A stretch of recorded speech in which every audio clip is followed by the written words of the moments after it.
That's a groovy button. What does it say? Hey, it's just what the world needed. Another Monkees podcast. Well, I'm Al Bigley. And I'm Alan Williams. And it's time for, we got to come up with a name. The Texas Home Companion. Save the Texas whales in the forest. Home Companion. Save the Prairie Home Chicken people, the chicken and waffles and the... Save the Texas Prairie Chicken. Save the... Make mine bring the waffle iron with the chicken and the base the turkey and... it's the it's the save the big time prairie the home fires burning. Here to save the Texas Prairie Chicken. Save it's Prairie. Save the it's Texas Save the Texas Prairie Chicken. It can be something like save the the eagle, the wing. Save the Texas Prairie It's got Chicken. the wings and it's Save the Texas Prairie Chicken. I got an idea. I can't think with this bulb hanging over my head. The Texas Prairie Chicken Home Companion. Isn't that dumb? And with that, we welcome you to episode number 2. They said it couldn't be done, and we didn't do it. We tried not to, but we... what did they used to say on the 80s to 89 tour? Well, we had a request, but we're going to go on singing anyway. So, but yes. We welcome you to episode number 2 of the Texas Prairie Chicken Home Companion Monkees podcast. You know, we've received just tons of adulation and warm regards. Would you believe we've gotten thousands of supportive emails? Would you believe no? You don't believe that? I have a hard time believing that, no. Would you believe 28 postage-due letters were sent in by prison inmates? It's a little bit high for me, too, I believe. Would you believe one phone call accidentally butt-dialed by my cousin in Jacksonville? That I would believe. Crickets? That was my Don Adams impression. Missed it by that much. And you thought I was still on my allergy meds, when actually I'm coming down from all kinds of good drugs that they gave me after laser optic surgery. Obamacare at its finest. No, wait a minute, that's the wrong The colors, man. The colors. The colors. Oh, thanks for everyone that supported us and had good things to say. Keep on emailing us on Facebook and at our famous regular podcast page. If you have questions or requests, we're pulling together some good ideas for future shows. So just let us know what you want to hear or discuss. Absolutely. And for those of you who have no idea who we were since you didn't listen to the first podcast, and if you didn't, why not? I am Alan Hubble Benson Williams.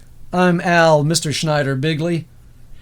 And like I said, Al hit it right on the head. You guys were wonderful to accept the first podcast. We had almost 300 listens on SoundCloud, 30 listens on iHeart, but I'm not sure about iTunes because they keep that. It's like trying to find Apple secrets. It just doesn't happen. We had 3 requests for their money back, but no refunds. No refunds, that's right. This is an as-is podcast. So tell me, Kimasabi, what we going to speak about today? We have a veritable potpourri of subjects. I got my dictionary out here, my thesaurus. Your potpourri? Okay. Right. Works. We weren't going to talk about that, were we? No. We're going to talk about a few things. The Rock and Roll Hall of Fame has snubbed our group once again. Don't get me started on that. Snubbed is in overlooked. I'd rather use that term. We're also going to have a special treat talking about the 1986 Monkees reunion, where so many of today's fans got their first glimpse of the group thanks to MTV and Rhino Records.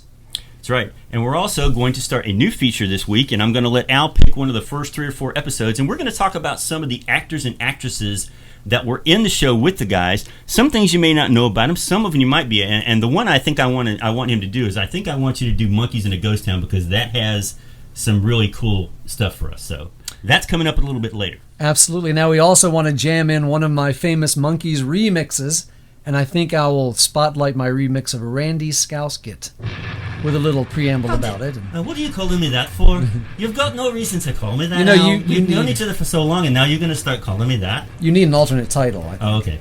All right, well, then I'll go that way. But yes, to kick things off, I'm going to be, if you've gone to the homepage, you've seen the phone page? Yeah, the phone phone homepage. Booth? The ET phone homepage. You've seen my little rant. I make no bones about it. Jan Wenner is a useless piece of... At this point, it's wise to mention that the views heard on this podcast are not necessarily reflective of the views of both podcasters, Rhino Records, the Monkees, dead Beatles, parents, wind deficiency, or stomach punch. Have you ever suffered from depression? Thank you for that disclaimer. Yes, the lawyers appreciate it every time, and trust me. I'm going to be brief. I have no use for Jan Winter. I have no use for the Rock and Roll Hall of Fame. I cannot understand why such a petty Napoleonic little man with a complex insists on carrying this much vitriol for our guys for this long. Can I have that thesaurus back, please? No, it's my thesaurus. That's my thesaurus. But my doctor said I had a fractured thesaurus once. Had to wear a cast for 2 weeks. But the truth of the matter is, it doesn't matter whether they go in or not. But as long as Jan Winter's alive, guys, as much as we want them to, the Monkees will never be in the Rock and Roll Hall of Fame. So we can keep hoping, we can keep winning, but it's all on Jan Winter. And I'll say this much: I saw somebody write the Rock and Roll Hall of Fame saying they sent you this formatic thank you email. It really doesn't do any good to email because they don't have any stroke. It's all Jan Winter. He's the one who decides who gets nominated, and I would love to be able to meet him in a dark alley and introduce him to my 10 friends here. But that's just me again. Say hello to my 10 little friends. That's right. Again, this does not reflect the views of my partner, the Monkees, Rhino Records, Zilch, anybody else affiliated with the Monkees in any way, shape, or form. This is just my own opinion. Please take only as directed. May cause slight drowsiness. May cause terminal cancer. May cause... Do not operate heavy machinery while taking over. I'm done with the vitriol. It's all you, man. Black, Chinese, well, that's interesting. My opinion of all of it is I really don't care. Will it bring the Monkees any more respect outside of our own fandom? I don't think so. We live in a time now where Rolling Stone magazine is giving them good reviews. We never thought we'd see that. They're making the 100 bands you must hear before you die lists. A few years ago, somebody just wrote, it's 2012. Who's not listening to the Monkees? You know, it's like we live in that world now where if you don't get it by now, who cares? Right. And I don't care because it's not going to change my opinion or the people that already like them. Well, I guess I truly don't care either. It's just that I have this complete disdain for Jan Winter because this is just him being a jerk. Period. As far as this is concerned, I always love to quote the great Groucho Marx, who said, quote, "I don't want to belong to any club that would have me as a member." Unquote. Say the secret weight and win $100. You give me $200, I'll tell you what the secret weight is. Whap, whap, whap. Well, the more ego, he could be president. It'll never sell. No, I never cared about sitting at the cool kids table. Didn't care about acceptance. Realized all that was kind of a sham early on, that there was nothing there. It's all just kind of puffery. True, and as I wrote in the commentary, a lot of their peers think the world of them. A lot of their peers respect them. They've got the respect of, Glenn Tilbrook is Squeeze, Rock and Roll Hall of Fame band. We can go on forever. We can go on forever. That's right. When you get the rub from Frank Zappa, I'm sorry, that is the ultimate. Beatles. And the Beatles liked them and respected them and knew what they were up to and got it. So, Jan Winter, take your little Rock and Roll Hall of Fame and dive into Lake Erie. Oh boy. Do you know, fun fact here, no extra charge, Jan Winter appeared in an issue of Daredevil in like 74 or 75. You know, Marvel was having people like Uri Geller and Uri Geller? Geller. Thank you. I love his sister, Sarah Gellar McGar. Wait, Sarah Michelle Gellar. Yeah, Buffy. McGar. That's it. Yes, Buffy McGar too. I love her. I got all her CDs too. No, they were going through that period where you'd have like Nixon and Kissinger and all those real life personalities, and I guess they wanted to give the nod to the then super hip. Yeah, the Rolling Stone owner at the time. So. For those not knowing, Mickey Dolenz once applied that less than honorable moniker to the magazine. That's why we love him so much, because pretty good for a long-haired, pretty good type for a long-haired weirdo, huh, America? Very good. So my thing is, it's just if the Monkees get in, it'll be great. And if we also talk criteria, which is interesting, the Monkees should be in. Are we going to talk record sales? Yes. Influence? Yes. Innovation? Yes. We could talk about country rock. Moog synthesizer. Nez's contributions alone should get him into the Hall of Fame simply because he is the godfather of MTV. Video rock. That's right. I mean, we go on and on again. The first video band of all time. Right. So, if Sugar Ray ever gets in before the Monkees, I will be shocked, because the fact that Sugar Ray is nothing but the 90s and the millennials version of the Monkees. Right. All you have to do is watch their videos. Right. So to me, it just means if they get in, it's more junk for the Rock and Roll Hall of Fame to sell and profit from in the gift shop. True. More Monkees keychains and trinkets and, maybe a little more respectability, but Okay. Anyway. All right. Are we done? No, I think you're right, and I think I will shift. Ladies and gentlemen, something is about to happen. Alan is about to change his mind. So did I sway you? Yes, you did. Do I need to put away the bat gas? I don't need to spray you again? You don't need to. No, Batman, please, not the bat gas again. I promise I'll be good. Okay. That's what they told me after I stayed over a little too long at Frank's Mexican Eatery last Wednesday. It was taco night. That kind of bat gas can be lethal. It was 2-for-1 taco night, citizens. Can anyone blame me? Free tequilas after 12. Adam West, ladies and gentlemen, he's here all week. Okay, now that I'm done ranting, let's move on to something a little bit more positive. Talk about your remix. I want to hear the remix of Randy Scousket. Tell everybody how you come up with these remixes, where they came from, where in your mind. Where they came from and where they're going. Like a lot of my remixes on one of the deluxe sets, possibly, I think it's the Headquarters deluxe set, one of the many amazing Monkees products Rhino has given us, they of course gave us various run-throughs of Randy Scousket without the vocals. And I thought, let's take this, especially there's one early, it wasn't even a tracking take, it was just the guys noodling around. And I love the scatting section in the middle, which was different from what we got, but the tempo was about the same. So I thought, let me take the backing, because a lot of my remixes, it's almost like taking an old model kit and taking it apart and surrounding yourself with the various parts and saying, I don't want that part. I'm going to take this part. I'm going to double this part. I'm going to put that here, though. Glue this there. And just having fun deconstructing and then reassembling these things. So for Randy Scousket, I wanted that basic bed. I took Mickey's vocals from elsewhere, gave him kind of a bouncing from left to right channel, ethereal quality.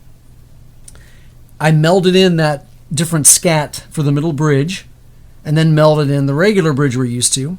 I also tried to accent when they're coming up to the manic portions, the why don't you cut your hair stuff. I wanted to build that big bass drum, the timpani drum advancement, so you can really hear it, and it really switches gears. I probably lengthened the song a little bit here and there, but that's basically it. So before you play it, what got you interested in doing these? I've always wondered that. A lot of people have asked me, why in the world is he doing this? What for? Why is he even bothering? No, I'm kidding. It's just fun. Sometimes Rhino gives us all these different takes where, I like the bridge on that version of Star Collector, and I like this on the end of this version, and I want to have, like, I once remixed Tapioca Tundra when they gave us all those different mic vocals. I'm like, why can't I have all this in one song? So what I did was I put one on channel left, one on channel right, which makes it even more of a disturbing, eerie song. It already was anyway. Mm-hmm. I guess I just want all these different elements in one 3 or 4 minute song. And I try to do it in a way that just doesn't bunch them on top of each other, but does it in an artful, interesting manner.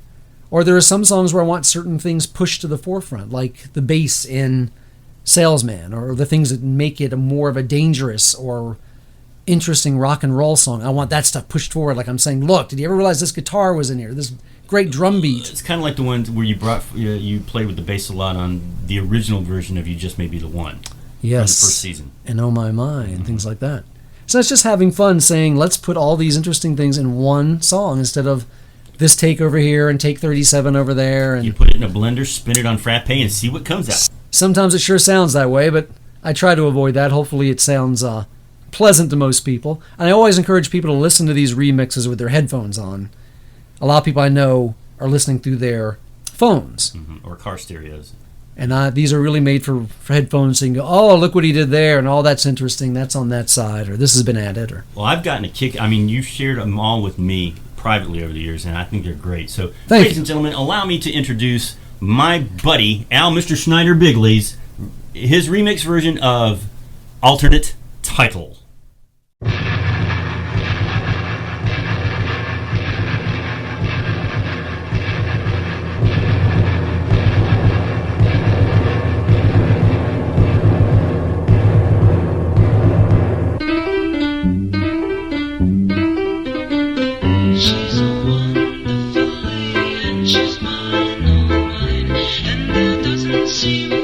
She won't come and lose my mind. It's too easy,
There it is, Randy Scousket, a.k.a. alternate title, Al's remix of that. It's a pleasant 86 degrees. That was Randy Scousket by the Monkees. Later on, we're going to have a super fab, super special contest.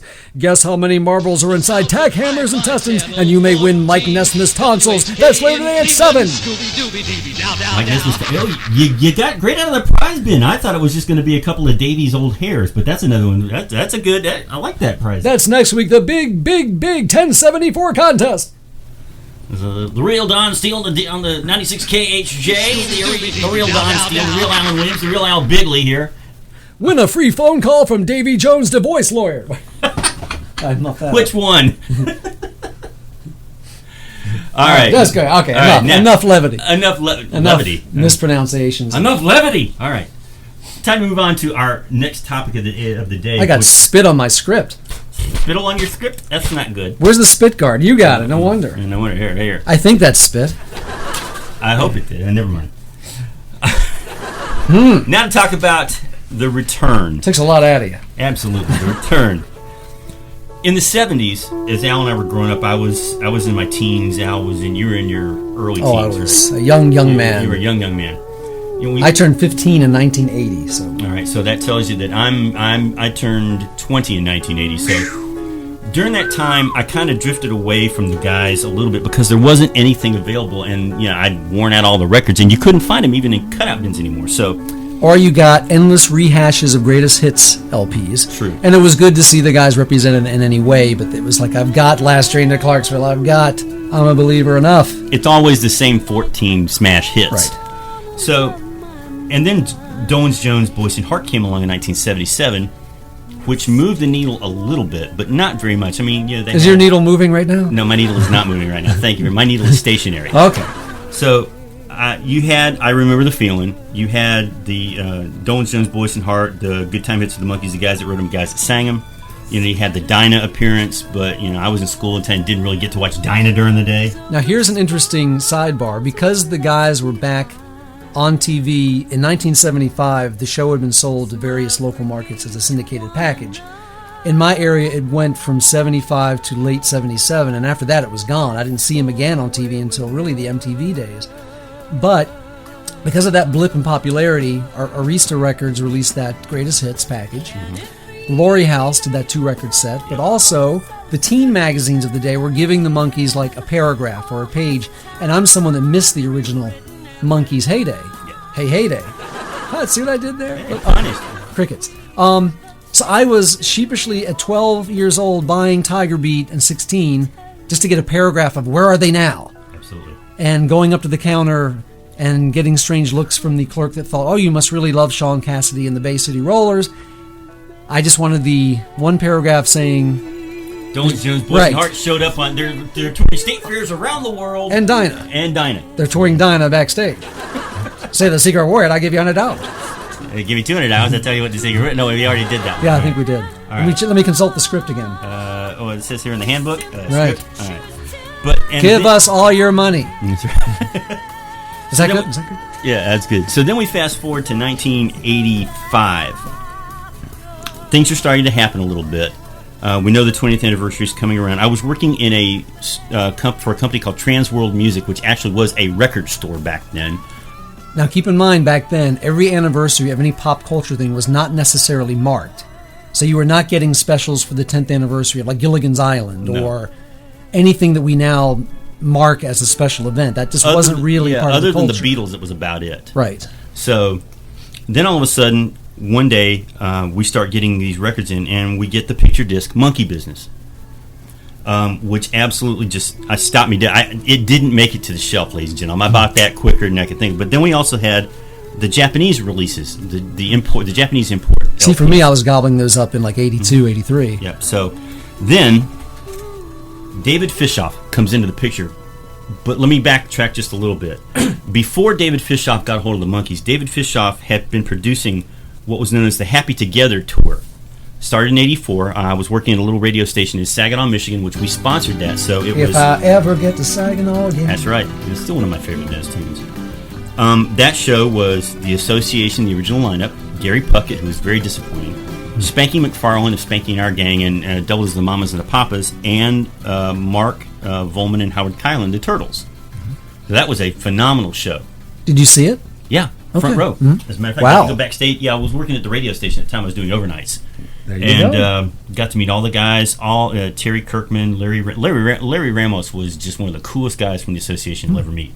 Now, on my side of things, I'm in art school in my second year, and I remember catching, like back then you'd accidentally catch Davey on the Today Show announcing he's going to go do a week on the Queen Mary. Or things like that. Or Peter on the Uncle Floyd right. show.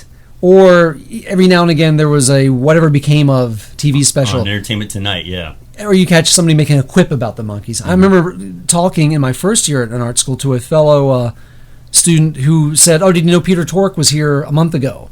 And he was back then. He was playing clubs and things as the Peter Tork Project. Yep. Had no idea, and that would have floored me. But I didn't even think to look at things like that. You just didn't think you were ever going to meet these guys, let alone be in the same room. And at that point, Davey was spending most of his time in England. So was Mickey. After 7 years, Mickey was getting completely away from his Monkees. Mike had his whole. He was winning his first video Grammy award. He was doing his whole thing with Pacific Arts. Yep. So then, David Fishoff gets the idea that he wants to try to bring the Monkees to this Happy Together tour. So he flies Peter in.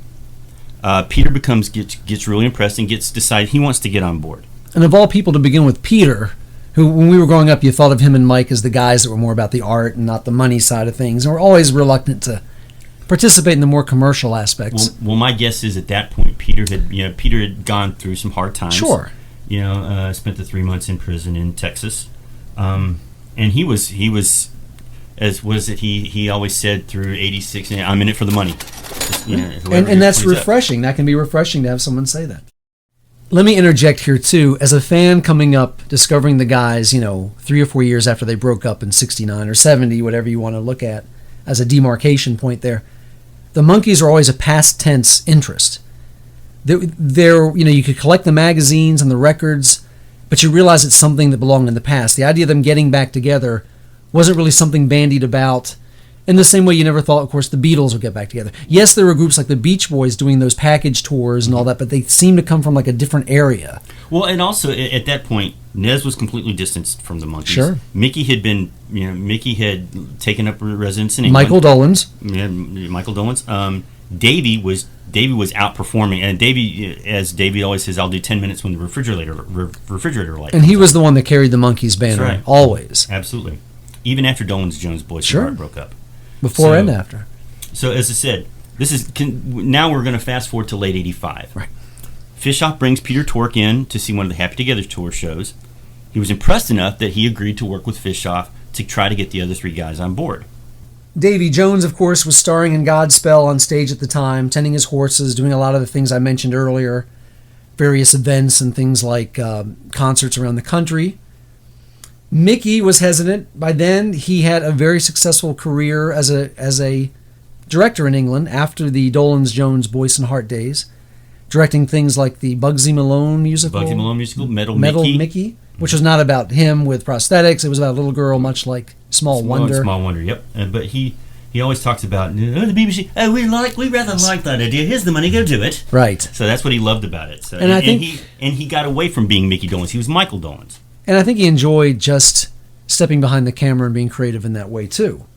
Wasn't doing a lot of stuff musically, of course, but in fact, he was very reluctant about being a live performer or a musical performer of any kind because he had been out of the limelight. Plus, he was not sure who would be interested in seeing the Monkees again. Again, they're closing in on the 20th anniversary, but not everything was celebrated and examined the way it is now upon every anniversary. I truly think this was the one that broke the mold. This was the one that set the tone for that going forward. So, but Fischoff is one of these guys that if he wants something, he's not going to take no for an answer. And Peter was convinced. So, they just kept. As I recall, reading, Peter and Fischoff went to England 4 different times. Finally, Davey agreed.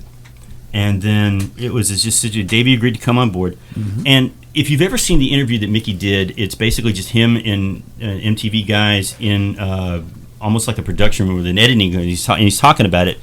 He said he wasn't sure that he could still do it because the truth of the matter is, other than going to Japan, I think 81, something like that, 80 or 81. When the revival hit, and they all eventually, except Mike toured as solo acts over there. Yeah, he hadn't really done anything musically since '77 when he and Davey went to star in to appear in Harry Nilsson's musical The Point. Now keep in mind too, Peter was performing, Davey was still performing, Mike in a way at least behind.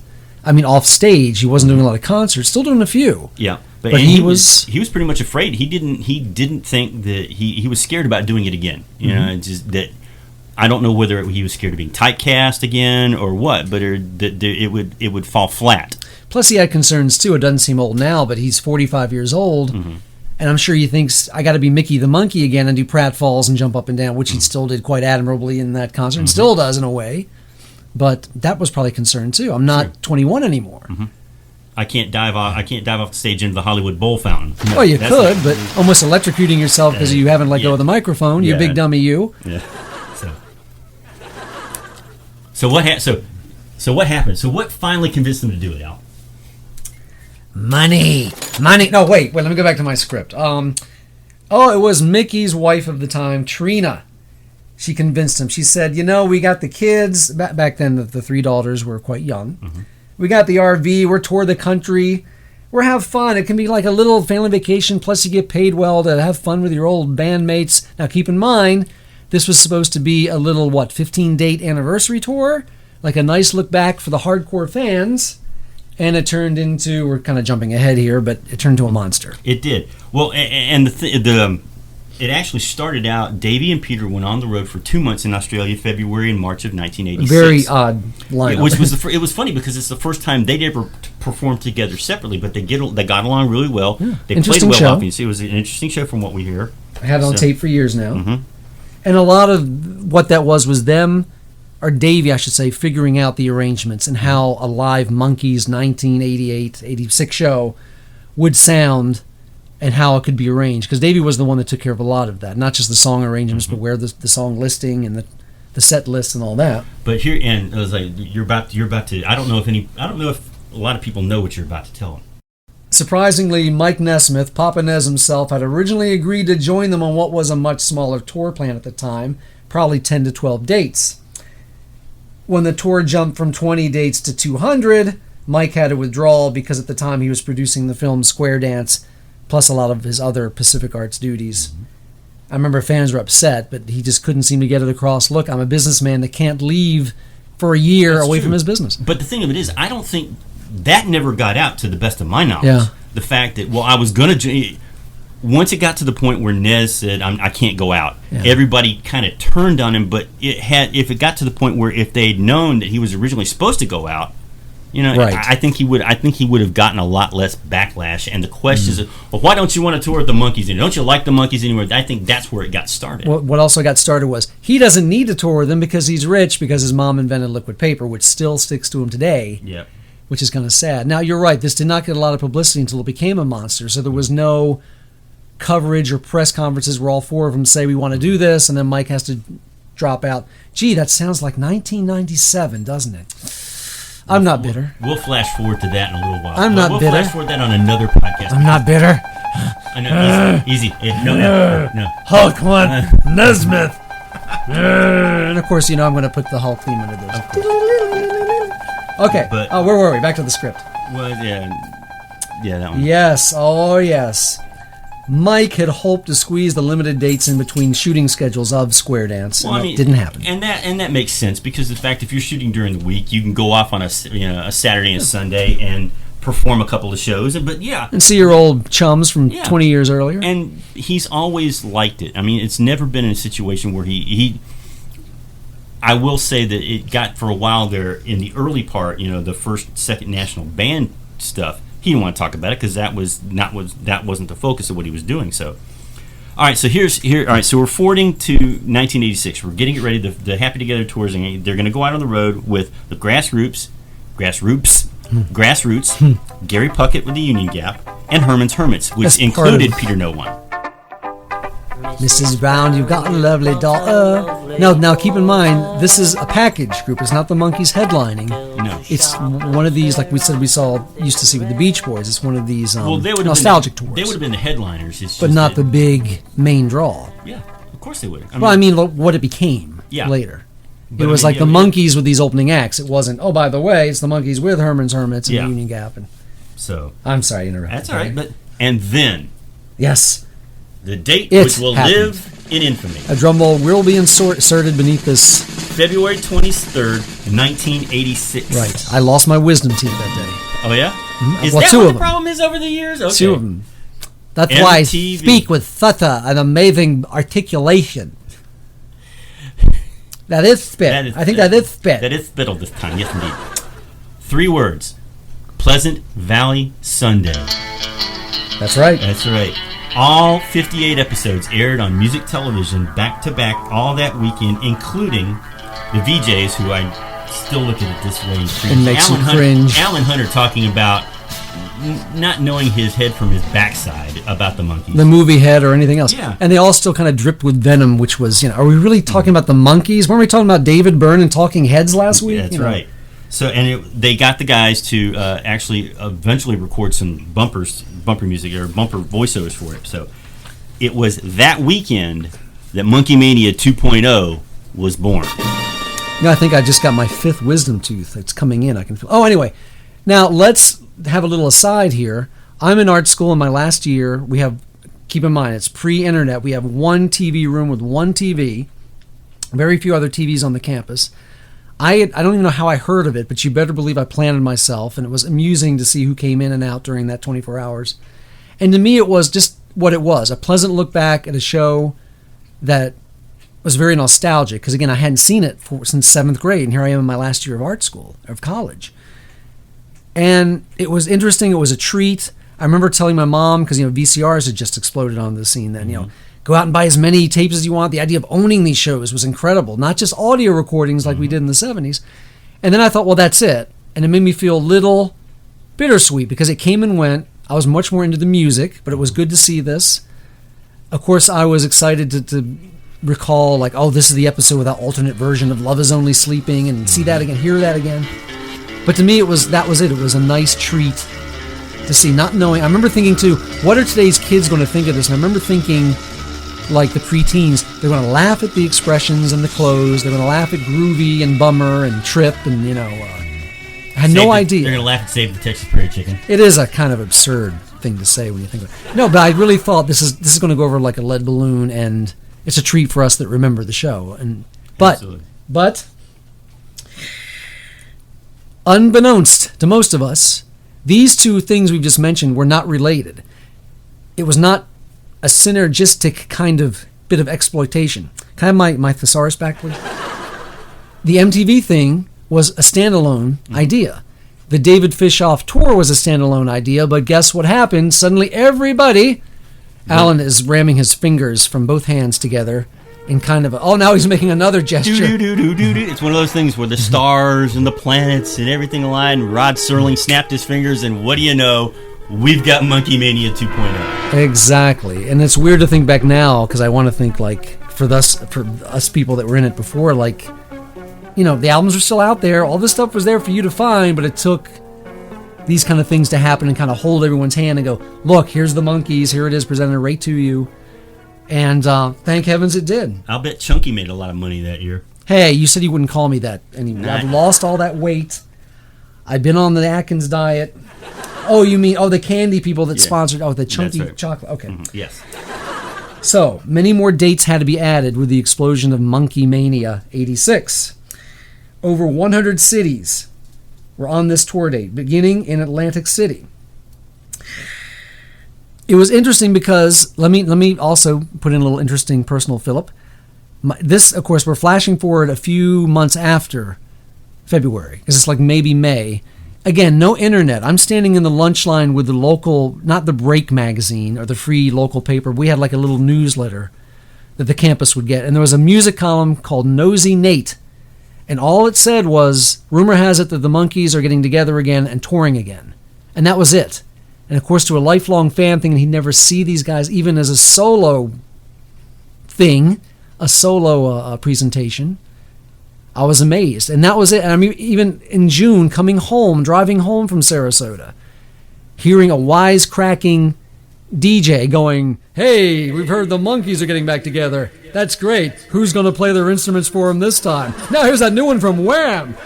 But that was all I had to go on. You had nothing. Now, of course, they can announce the newest thing for your favorite TV series. It's on Facebook. It's on the internet. You can tweet the stars. They can tweet you. Twitter? I'd heard about that Twitter. So that's all I heard about it back then. You tell me where you were personally in this juncture. I was still, it was 1986. I was working in an auto parts store at that time. Me knowing nothing about cars, but I had been in radio from 84 to 86 and was working weekends at a classic rock station like 99.7 The Fox here in Charlotte. And that's when I heard.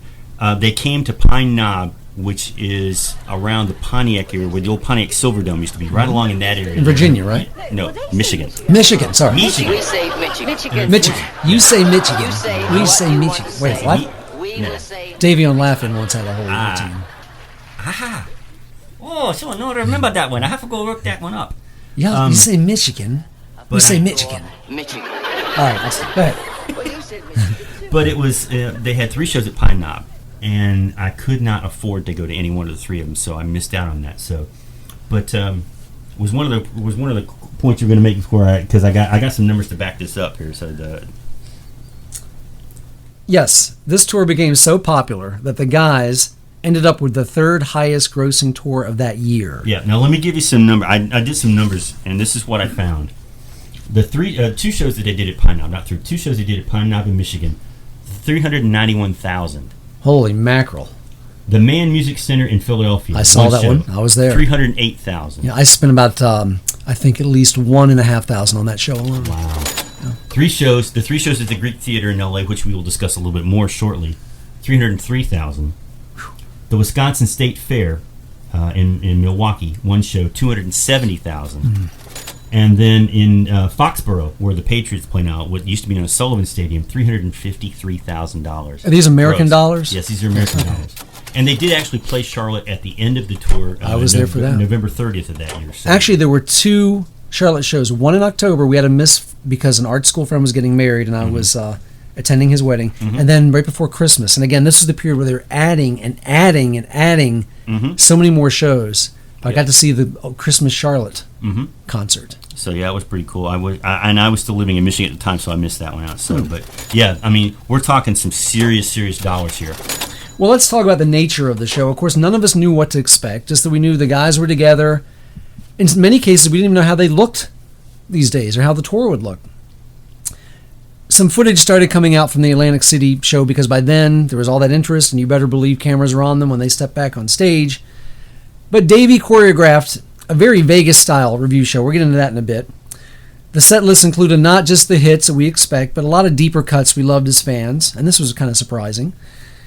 Songs like Cuddly Toy, Look Out, Here Comes Tomorrow, No Time, Giant Step, things like that. She, which always amazed me because they've even done that recently. Yeah, well, she's always been a staple of every show. Just like Going Down, just like all the hits. They got to cut that out, and I wouldn't be sad. Well, I would just like to hear Mickey sing the third verse one more time, just to show that he can do it. But I'd like to hear him sing the first verse 3 more times. No. Oh, the third verse 1 more time. There you go. Okay. All right. Now, my first glimpse of any of this was, it's probably, I'm back from art school, it's probably probably early summer of 86, and Entertainment Tonight runs a clip from the press conference where Peter, of course, is manhandling the mic dummy, and we're getting our first look, and we're like, is Davey's hair, does he have a mullet? Well, they didn't call them mullets then. Does he have pink in his hair? Oh my God, yeah, look, they look so old. Yes, we thought they looked old, and now it's, we should all be so lucky to be so well preserved. But I remember hearing clips from the show, and it was so Vegas-y, and I'm going to probably run a clip right here or so, but I remember being disappointed, thinking I'm expecting what we all saw on Monkees on Tour, that small band rock and roll. We grab them by the Katie Store Prophets in the back playing along with them. Yeah, well, that for the solo thing. But now we've got a horn section, and they play the horn-oriented Monkees theme, and it sounds like Sammy Davis Jr. is going to swing out. And I'm grateful. Don't get me wrong, but it was kind of like just not what I expected. Let's take a little pause to give you a little clip here of what made me so crestfallen in 1986 as I dry my eyes and pull myself back together.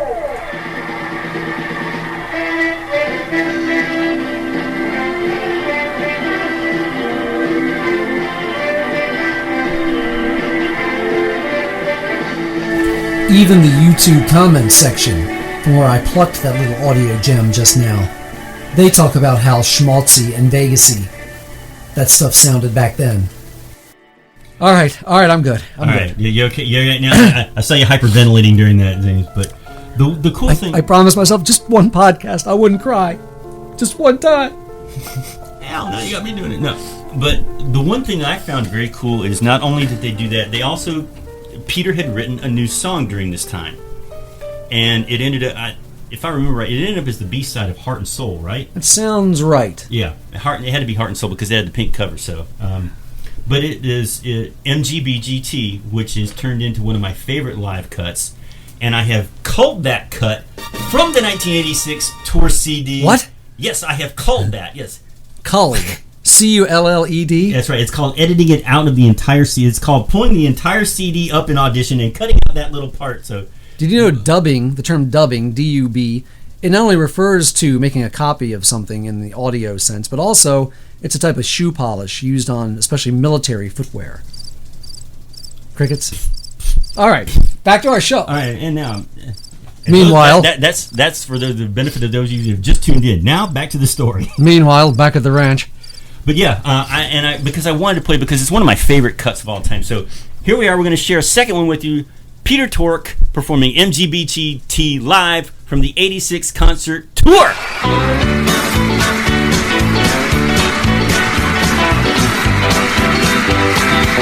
Lately my mind is drifting back to former days that used to be. I think about some folks I knew and of my MGBGT. People, let me tell you that if I had to make a recipe for fun and driving, I would have to spell it MGBGT. Cruising, choosing, using, and amusing myself, not a care. Striving, climbing, high, riding.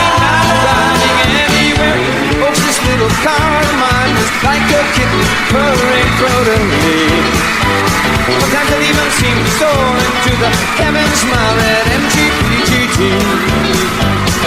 Tooling, fueling, my good feelings, schooling me in a place to go. Soaring, flooring, in adoring in my little way to go.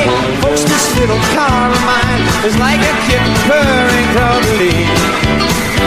Sometimes it even seems to soar into the heavens, my red MGPGT. Learn you have to lose something before you treasure them, that's how it goes. And I didn't give time to my car, lost my car the time, what did I know? And so life carries on and lots of things are better now for me. And yet I think back on those golden times when I had my red MGPGT.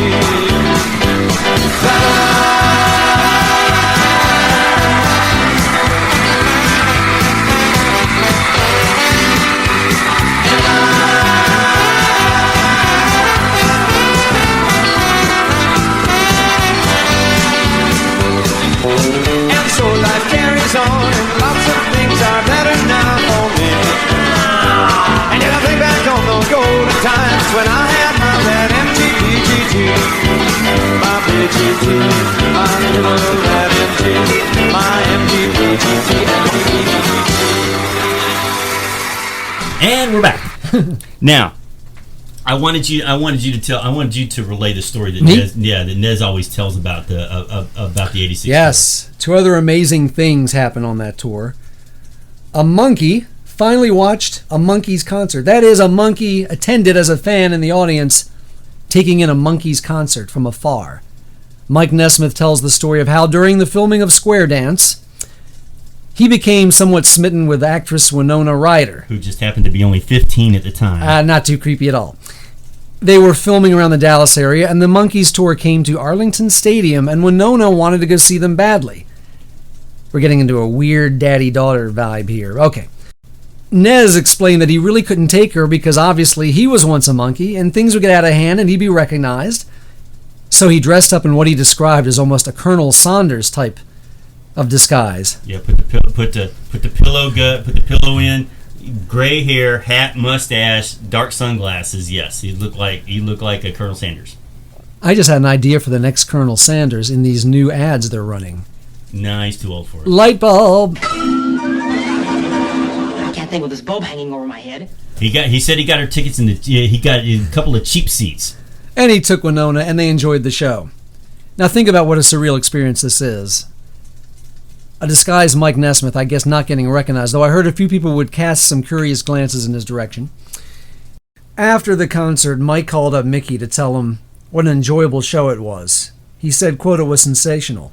Well, that's the cool thing. The other thing that I read about it is that in him talking about this show, he says he loved the way Mickey sang, loved the way Davey sang, and what really struck him was the love that was going on back and forth between the guys giving to the fans and the fans giving to the guys, because if you think about it, out of all the great performers that have ever had fan bases, I truly think that the love between us and the guys is the most genuine and the most powerful of them all, even more than the Beatles. I think you're right, and it was amazing that Mike had that revelation. Mike had that revelation. Mm-hmm. Again, wisdom teeth problems. At the time, you know, he said, I remember, Davey making his bad Texas Mike impression. Davey recalling what Mike said. Well, Mickey really was quite a singer. Good thing we used him on a lot of the singles, and Davey sure moves around. He's cute. Davey sure is cute. And Peter's good with all those instruments, and should have had it lined up like this all the time. Well, that's the funny thing about it was that was the other thing that struck me. Is when I was on stage, all I was trying to do was play loud enough to be heard. So he never really felt the energy. All he felt was the noise. Right. So flashing back, pushing him backward on the stage. The colors. Oh, that's your line. I'm sorry. Well, the pink little waving arms That's too. true.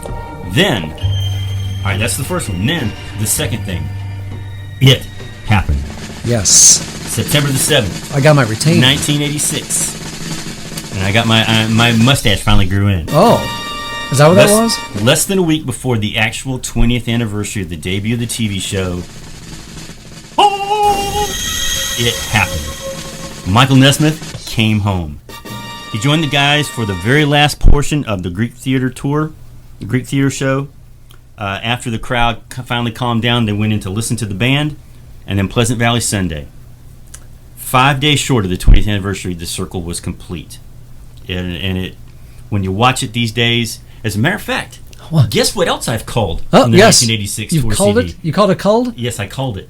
I chopped. We have We that do? song. What? We have You're that kidding. song. Yes, we have the We'd like to introduce the band to Mike. So yes. So here it is, ladies and gentlemen. The moment that made the Monkees come full circle. September the 7th, 1986, Michael Nesmith walks on stage for the first time at the Greek Theater and joins them and listen to the band. 1, 2, listen to the band!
The band to Mike.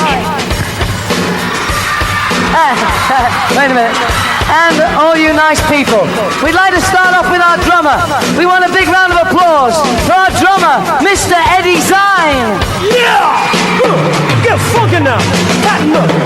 All right. Wow! And on the bass, ladies and gentlemen, the irresponsible, the irrepressible, Mr. Mark Clark. Hey! All right.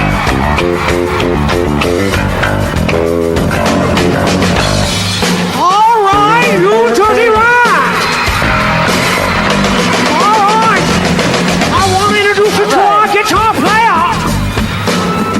Okay, come on. All right, it's our guitar player, Mr. Magic Fingers himself. It's Mr. Dusty Handy.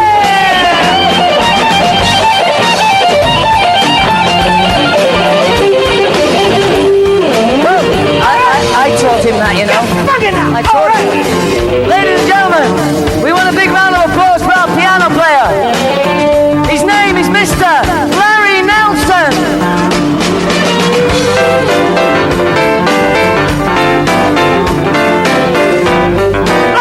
Get fucking out. Look. I'd like to introduce you to the horny players now. They're over here. And it's Kevin, John, Jim, and Lon. 1, 2, listen to the band.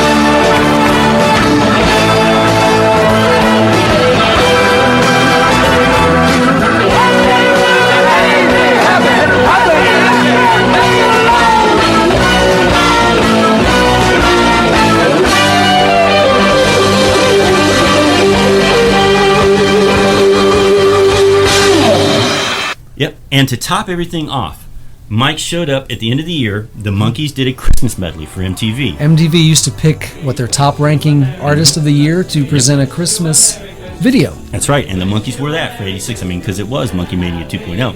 And all of a sudden, throughout this thing, you see a guy walking around in a Santa Claus outfit. Yeah. Well, as they come to the end of this thing, off comes the hat, off comes the beard, off comes the sunglasses, and guess who it is? It's Ringo. Wrong band, lad. It's Peter Nolan. Mrs. Brown, you've got a lovely daughter. No. That's 2 strikes, pal. Think Monkees. Come on now. Come on. Oh, Just disgust him. Yes. Rob Roy Fingerhead. Roy Fingerhead. Yes. Papa Nez came home again. So he showed up into the very end, and it's so funny to see Peter. Peter was a lot sillier back then, and during that time he was really playing up his part.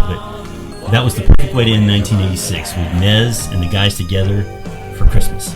It was. It was very, a very amazing time for all of us that again thought they'd never see these guys in any way. And here they are back with not just a successful tour and the reruns and the accolades and the press coverage, but also to Rhino Records that year came out with all the original albums. For those of us that didn't have the reissues from Japan and didn't have this, weren't haunting yard sales to find the mono pressing of Birds and the Bees, here are all the albums on, I'm going to put in the ta-da sound effect again, all these old albums on cassette. Finally. For you young people, that meant they could be played in cars, although I had a custom 8-track player in my truck that I can make my own 8-tracks. I had a special audio device. You had a recorder, 8-track recorder. I did. But no, having the stuff on cassette and Rhino putting the care that they did then and now, then and now, get it, into these projects was an amazing thing. And it's funny you should mention that was then, this is now. As I said earlier, another quick memory. I was working overnight. This was going into a Sunday night, Monday morning. And I still had a friend over at the AM station that I used to work with that did overnights. He said, "Yeah, man, didn't you know that the Monkees had a new single out?" I went, "What?" I went, so I'm driving home at 5:15 in the morning AM, and my buddy Rick at the other station, "Yeah, this is for our Monkees. This is for my Monkees buddy Alan. Yeah, Alan, here it is for the first time in 20 years. The Monkees with a brand new song. Well, that was then. This is now." And I'm listening to it, and I went, "Holy!" So that was, and then of course. We'll talk about that next. We'll talk about that at another time. But that was an amazing thing. I forgot to mention they had a hit single too, a top 20 charting single. Yep. On top of what I just mentioned. Mm-hmm, now I remember hearing they were going to have a new single out, and again, this is before this age of, the volumes of information we have now. And I remember just listening to the radio and drawing at my little desk and hearing the Human League's "We're Only Human." Was that one of their? Well, I'm only human. But I would hear these songs, and they wouldn't announce who it was until the end of the song. And I'm like, "Is this the new single? No, that's the Human League. Is this the new single?" Because you just didn't know. And you thought, well, maybe if I listen to the radio, they'll play it, and I'll hear it. And I liked it pretty much. It's a little lightweight for me, but it was a good, I think pop single. Because they actually brought Vince Brescia out on stage in one of the earlier shows of the 50th anniversary tour this year to sing it with him. So. He wrote it for, was it the Mosquitoes? The Mosquitoes. The Mosquitoes. Yeah. All right. Not Bingo, Bango, Bongo, and Irving, but the real Mosquitoes. You're working on getting Irving on the show, right? Yes, I am. Interview, yeah. Yes, I you got his contact information? Yes. Yeah. I had his contact information. Well, forget that. I guess we can still get maybe some of the banana splits. So much for the Zika virus that way. So, right. But that brings to a close. Those are our memories and a little bit of fun facts about the '86 tour. Memories. So, like the corners of our minds. Oh Lord, if you go any further, misty watercolored memories. Pardon me, ladies and gentlemen. Turn your heads for a second. Yeah. Let's try some crap out of here. Okay. Now that we've bored you for the last half an hour on the '86 What do you got? tour, Statistics? Statistics? No. And now to our final segment of the show.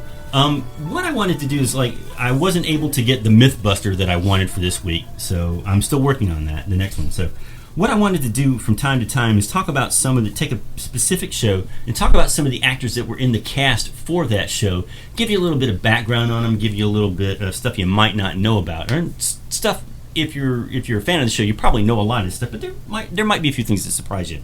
So, which one do you want me to do this week, Al? Since I've got a friend who's a big Monster fan, in fact, he even knows about and has sought out the episode we're about to talk about, let's detail the career of Lon Chaney Jr. Well, it's almost Halloween. That's right. That's right. We'll look at Monkees in a ghost town this week. So, and I'll get to Lon in a minute, but you see, there were a couple of other really interesting things in there, and other interesting people in there. But this is the one thing that I found that I did not know. Yes.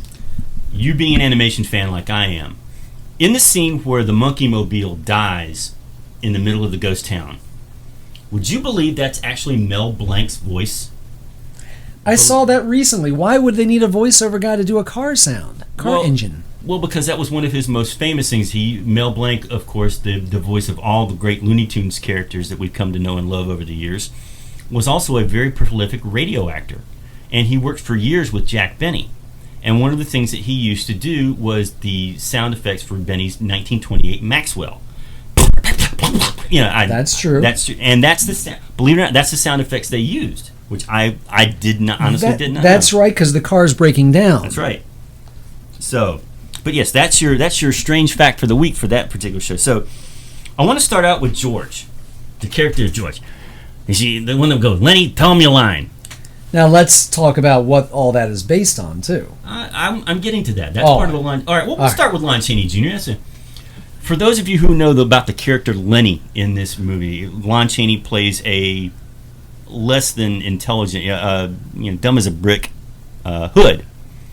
And when he tells him, he says, Lenny, he calls him Lenny. He says, Lenny, give me a line. What's the line, Al? You guys ain't going nowhere. That's right. Now, wait a minute, we just got a call from an irate representative of the Brick Union. They say what's that? They're upset with your line, quote, dumb as a brick, quote. Listen, we'll take that out in editing. We'll take that out in post, okay? Yeah, sure. Yeah, promise. Yeah, right. I promise. It'll never make the final cut. Have a good day. Thanks for calling. Thank you. You too. Thank you. Suckers. I'd like to make a call. But that is taken. The character name of Lenny is taken from a very famous movie based on a John Steinbeck novel called Of Mice and Men. And did you know that there is a second Of Mice and Men connection in the Monkees television show? And I covered this on Zilch and some of the other Monkees Facebook pages. The appearance of Burgess Meredith? As the Penguin, yes. But Burgess, why does that tie into Mice and Men? Because Burgess Meredith and Lon Chaney Jr. were the two guys that were together. Burgess Meredith's character was the one that always tormented Lenny. And now we're talking about an earlier movie version of Mice and Men. Mm-hmm. There have been many remakes. In fact, Beretta, Tony Blake, Robert Blake was in an 80s version. And there have been, I just saw a recent one within the last year on AMC or something. But that is the definitive version. Right. So, and I remember Lon Chaney was nominated for an Oscar for that performance, I do believe. And when I watched it, I actually got some screen grabs and put it on the various Monkees Facebook page. Tell me what the connection is. That's right. So that's also a little nod when you see the Lenny character grab the mouse, and that's a little wink to people that remember his role as Lenny from Of Mice and Men. But that's not Lon Chaney's big claim to fame. Lon Chaney, for those of you who grew up like I did watching lovable 40s, 50s, 30s, 40s, 50s Z-grade horror schlock movies. Boy. Lon Chaney Jr. was one of the big three. It was Boris Karloff, Bela Lugosi, and Lon Chaney Jr. Lon Chaney was most well known for his portrayal of the Wolfman, but he's actually played all the three big ones. He's played the Wolfman. True. He's played Dracula and Son of Dracula, Count Alucard. And he's also played Frankenstein Monster. But he's done some of his great movies. He's played the Mummy, too, as a matter of fact. That's right. Here I am, Mummy Man! Thank you, Nez. This is Mummy Man?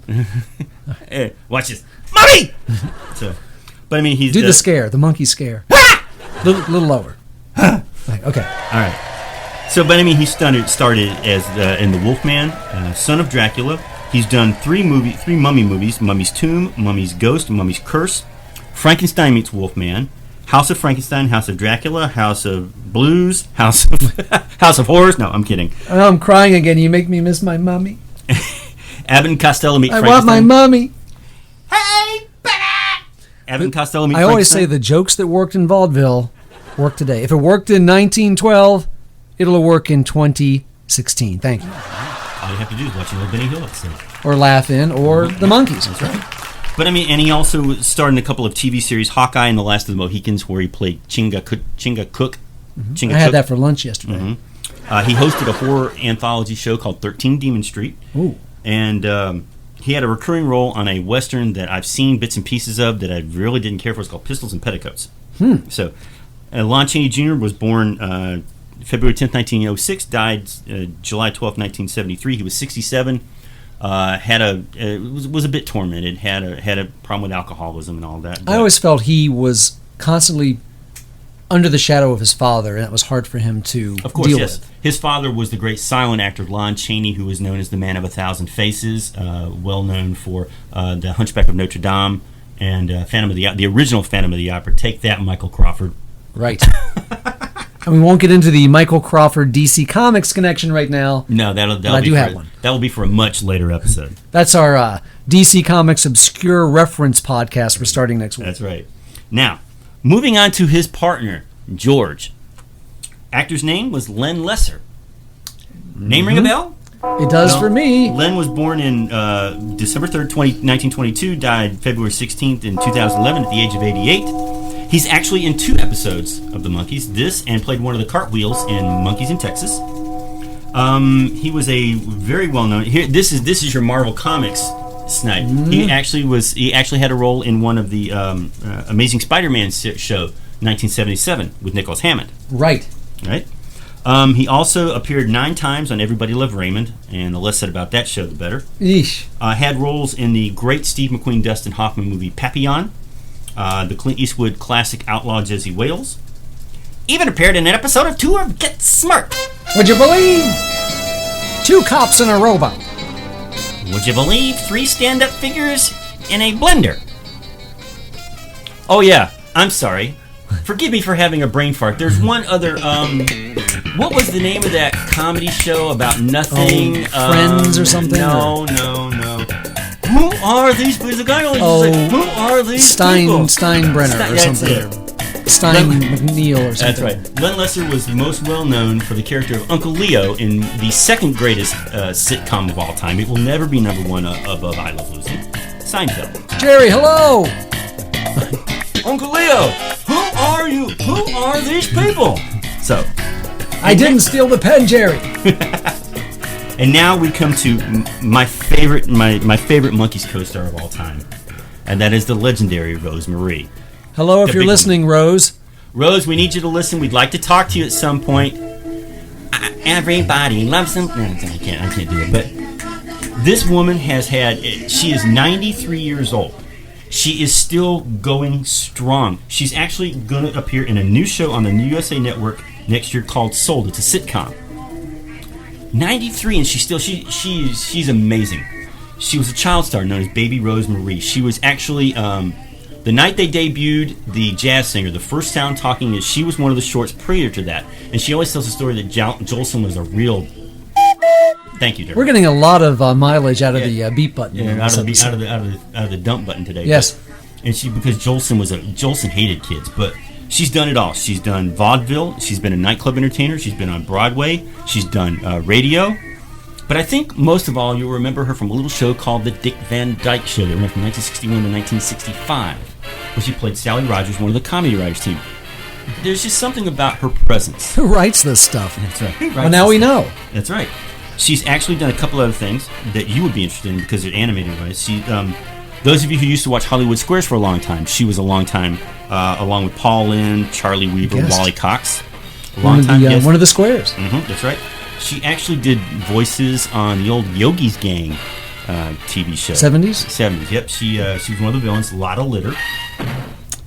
She also did the real Ghostbusters, but she truly is, to watch her, she's an incredible entertainer. She can sing, she can dance, she can tell jokes, and she made the big woman. It was nice that they got the chance to let her sing. And then of course she was Millie on Monkey Mom. Now I remember watching Monkees in a Ghost Town as a kid in the 70s, and that was an unexpected twist because you're led to believe this is going to be some gangster type and he's going to polish off the guys, and some guy walks in and you, all right, I'll talk, you listen. And it turns out to be Rose Marie, and you're like, and then she turns out to be a very formidable, very able bad guy. Yeah. Now take him out and kill him. That was beautiful, boys. Now take him out and kill him. You're cute. Right, shoot him. Lenny. Shoot him. Yeah. Shoot this one last. But yeah, that is the information that I have from some of the actors on Monkees in a Ghost Town, and we will do more, God willing, as the podcasts continue. Right. You know, it wasn't enough? Oh, I mean, no, we look forward to much more. That's right. So, that wraps up another laugh-filled episode, unless you have something else. Yes, please go ahead with the plugs. The plugs. Oh, you've been talking to my hair doctor, right? They said just a few more of these, and I'll look like Lon Chaney and the Wolfman, Lon Chaney Jr. Anyway, crickets, thank you. Again, please, thank you. They say pause for your applause. Accept your applause graciously. Please visit us online. Easiest place to find us is Facebook. Just look for Texas Prairie Chicken Home Companion Monkees Podcast, and you'll find us. Oh, that's a mouthful. Oh, boy. Or go to our ever-growing, ever-lovely podcast page, tpchcmonkeyscast.blogspot.com. While I'm thinking about it, since he never plugs it himself, Al is one of the most talented comic book artists there is that I know of today. So if you want to check out his great superhero work, his great work with his book Talboy and Engine, and then what was the one, the Tag, the one that you got to meet over the weekend? Tug, A Hero Among Us, which is a special comic book that helps dogs and animals in need, kind of a animal rescue charity group. See, that's the kind of person he is, ladies and gentlemen. That's www.albigley.com. So that wraps it up for another laugh-filled episode. We hope we haven't bored you too much. And hopefully this will allow us to do a third podcast. We may have to cut this 86 tour stuff up a little bit. So. No, it's good. People want to listen to 3 hours of us yakking. Why not? That's true. But we want to thank again the Podfather, Ken Mills, who runs the Zilch podcast, for all his guidance and help and everything. We want to thank everybody out there that has listened to the first one, that's checked out the Facebook page. I want to thank everyone that's listened to us so far and is still coming back and has survived and actually wants more of this nonsense. That's right. And we will be happy to give you more of this nonsense coming up probably in the next 2 weeks. Hopefully. I want to thank myself. I want to thank Andrew Sandoval and the people at Rhino. Just amazing when I think about what they've given us over the years. Even, like I said before, even 1 or 2 of the sets, the CD deluxe editions, the visual stuff, the box set recently released of the show, the Blu-ray set. Any of it is amazing. And then the brand new, I actually saw the 2 new ones yesterday, Monkees Forever and Monkees 50 at FYE yesterday. Wow. So, just amazing. But it's what I like about it is this is a man who's dedicated his life to 60s music. True. He's not just the Monkees, but the work that he has put in to dig up all the stuff, to write all the dialogue, all the things that he shared with us. It's amazing. And when we got to meet him at Charlotte in March or May, when it was phenomenal. So Andrew, thank you so very much once again. We want to push the Zilch podcast. Let's mention that while we're mentioning Ken Mills. Give the Zilch podcast a listen to if you like Monkees, if you like podcasts. Most importantly, if you like Monkees podcasts, go check them out at zilchmonkeyscast.blogspot.com. Yep. We need to point out we are not affiliated with the Monkees, Rhino Records, any of that kind of thing, Warner Brothers, the Red Brick Defamation League. We may be affiliated with them soon, though. Our lawyer may be affiliated with them soon, but yes. This is just 2 guys who are giving you their opinions and their memories about the Monkees. We want to thank everybody again for tuning in. And remember, save the Texas Prairie Chicken. That's catchy.